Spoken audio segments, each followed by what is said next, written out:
लक्षवेधी निवडणूक ठरली, बऱ्यापैकी हल्ले वगैरे झाले आणि हा विजयाचा हल्ला तुम्ही आता जो चढवलेला आहे, पहिली प्रतिक्रिया काय आहे? पहिल्यांदा तर मी सगळ्यांचे धन्यवाद मानतो, कारण की तुम्ही आज सत्याचा विजय करून दिलेला आहे.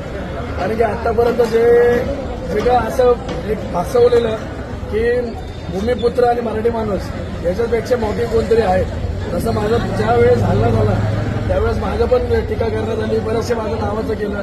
पण आज माझी जी काही भावंड होती आणि काही जनता आहे यांनी आज खरोखर दाखवून दिलं सत्य हे कधी हरत नाही आणि सत्याचा विजय हा कायमस्वरूपी असतो. निवडणुकीपूर्वी पण आपण ताई सोबत होतात आणि हा विजय केला तर ते सहभागी झाला, भविष्यात त्याच्या प्रकारे ताई पहिल्यांदा म्हणजे निवडणूक ही एक पक्षाच्या तर्फे होती, पण ती माझी मोठी बहीण आहे, सदैव मी तिच्या सोबतच आहे.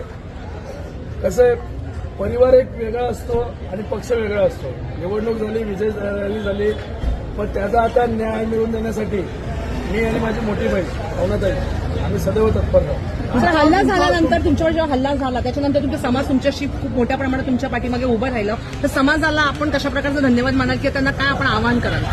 त्यांच्यासाठी जे काही शब्द बोलेन ते कमी आहेत, कारण की आज ज्या प्रकारचा जो माझ्यावर हल्ला केलेला तो भ्याड हल्ला होता. कारण की त्यांना माहिती आहे प्युअर आगरी आणि प्युअर जे भूमिपुत्र आहेत किंवा मराठी माणसं आहेत ती कधी कोणाला खमत नाही.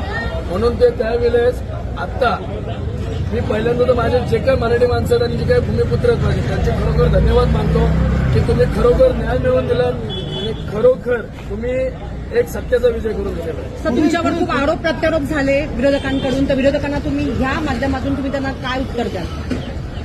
आता तर त्यांना विरोधात उत्तर देण्यापेक्षा त्यांना ते समजून गेलेलं आहे की कोण सत्य आणि कोण असत्य.